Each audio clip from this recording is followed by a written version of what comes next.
আজকে আমরা পাওয়ারপয়েন্টে প্রেজেন্টেশন তৈরি করব। তার জন্য আমি ইনসার্ট ট্যাব থেকে শেপ থেকে আমি রেক্টেঙ্গুলার রাউন্ডেড রেক্টেঙ্গুলার যে শেপটা আছে সেটা নিয়ে নিব এবং এই শেপটাকে আমি শেপটাকে সুন্দর করে সেটিং করে নিব। তারপরে এরকম আমি 4টা ডুপ্লিকেট শেপ নিব।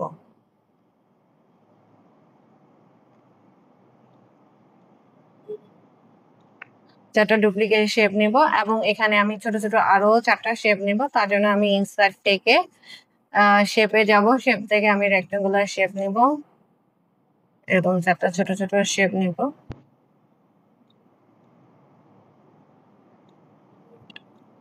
এই 4টা শেপটা একটা শেপ নিয়ে সেটাকে আমি ডুপ্লিকেট করে দিব।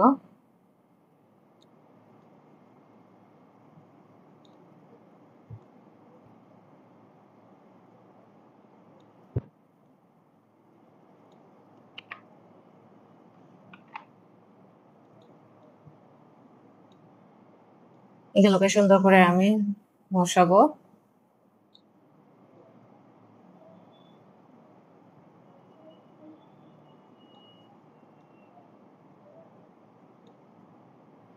এবং এই প্রত্যেকটা শেপকে আমি আলাদা আলাদা কালার করে নিব।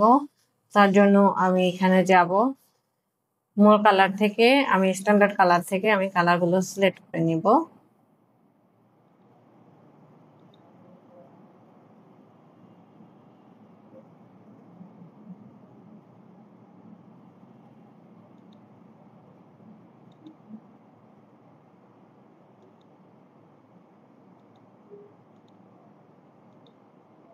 আমি আমার পছন্দ মতো কালারগুলো সিলেক্ট করে নিচ্ছি। তারপরে এখান থেকে আমি কালার চুজ করে নিব আমার পছন্দ মতো।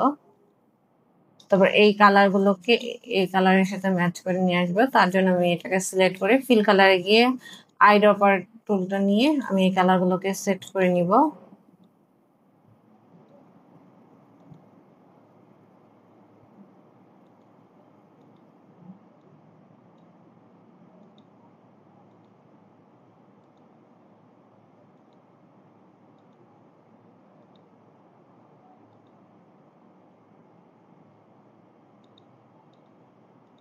তারপর এই প্রত্যেকটা শেপের যে আউটলাইন কালার আছে সেগুলো আমি রিমুভ করে দিব। তার জন্য আমি সবগুলো শেপকে সিলেক্ট করলাম।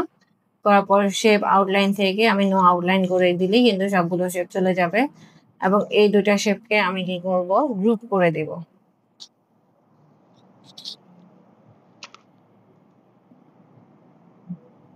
তার জন্য এই দুটা শেপকে সিলেক্ট করব, এখানে যাব, গ্রুপ অপশনে যাব, গ্রুপ করে দিব। এটা উপরে চলে আসছে, এটাকে আমি সিলেক্ট করে সেন্ড ব্যাকওয়ার্ড থেকে আমি সেন্ড ব্যাকওয়ার্ড পেলে সেন্ড টু ব্যাকে দিলে একদম নিচে চলে যাবে। এটাকে এবং এটাকে আমি গ্রুপ করে দিব। তার জন্য সিলেক্ট করব, গ্রুপে যাব, গ্রুপ অপশন, এখান থেকে আমি সিলেক্ট করে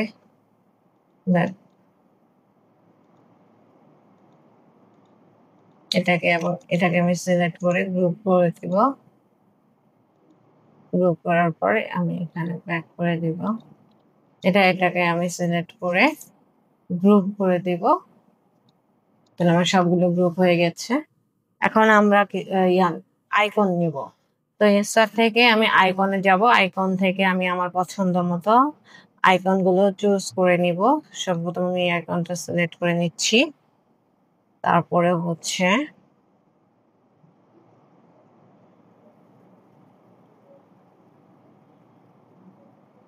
এই আরেকটা আইকন নিয়েছি, যে আইকন গুলো দরকার সেই আইকন গুলো সিলেক্ট করব।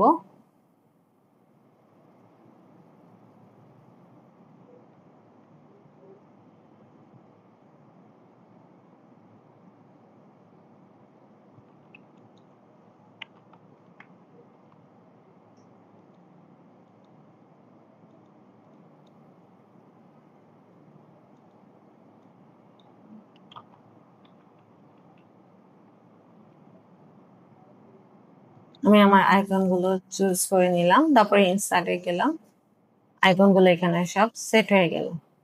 এখন আইকন গুলোর আমি কালার দিয়ে দিব। গ্রাফিক এখান থেকে আমি ফিল কালার দিয়ে হাইড করে দিব। প্রত্যেকটা এখানে নিয়ে আসলাম। আইকনগুলো আমি সুন্দর করে শেপের উপর বসিয়ে দিব।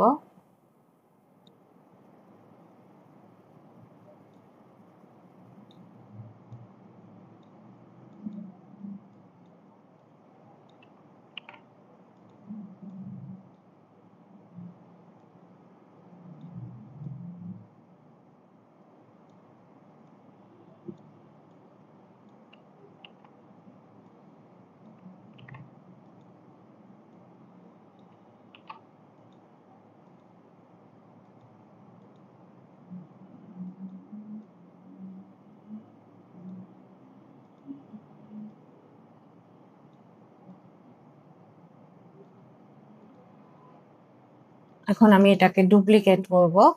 ডুপ্লিকেট স্লাইড করে আমি এটাকে গ্রুপ করেছি। এটাকে আমি এবার কিভাবে টান দিয়ে বসাবো। তারপর এই আইকনটাকে আমি সর্বপ্রথম সিলেক্ট করব, বড় করব। বড় করার পরে আমি এটাকে আমার জায়গা মতো বসাবো। তারপর এই শেপটাকে আমি আবার ডুপ্লিকেট করব। ডুপ্লিকেট করার পরে যে নিচের যে শেপটা আছে এটাকে আমি টেনে বড় করব।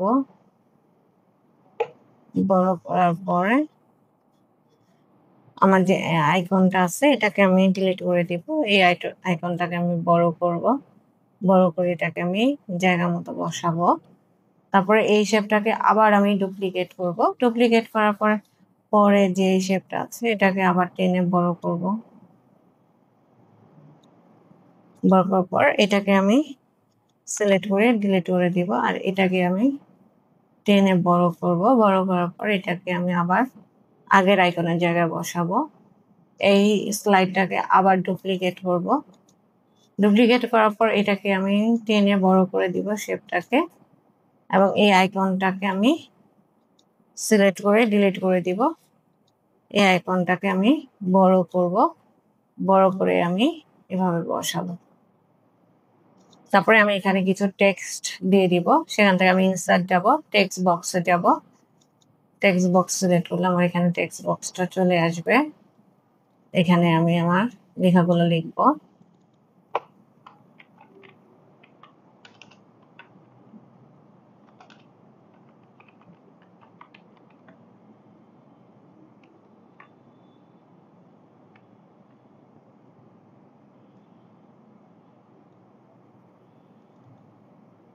এখন ফন্টটাকে বড় করব।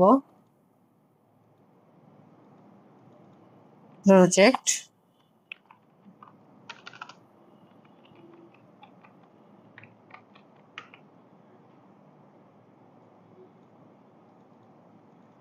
এটাকে সিলেক্ট করে আমি ফন্টের কালার দিয়ে দিব।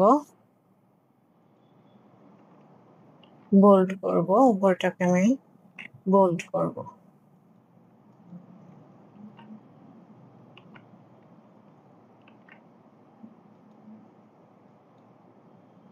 একইভাবে আমি এটাকে সিলেক্ট করব, পরের পেজে যাব, গিয়ে আমি এখানে পেস্ট করে দিব।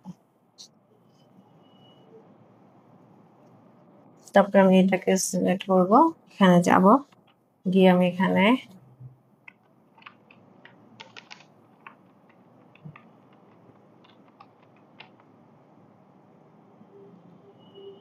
এখানে গিয়ে আমি টেক্সটটাকে বসাবো। তারপরে ফাইনালি আমি এখানে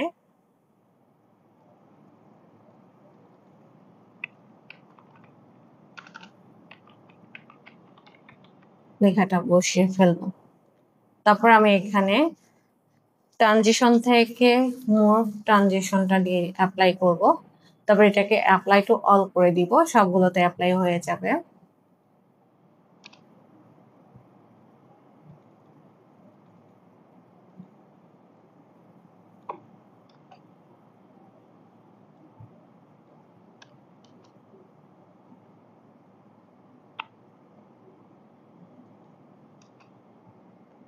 তারপরে আমি এটাকে অ্যানিমেশন স্লাইডার শো দিয়ে ফ্রম বিগিনার করব।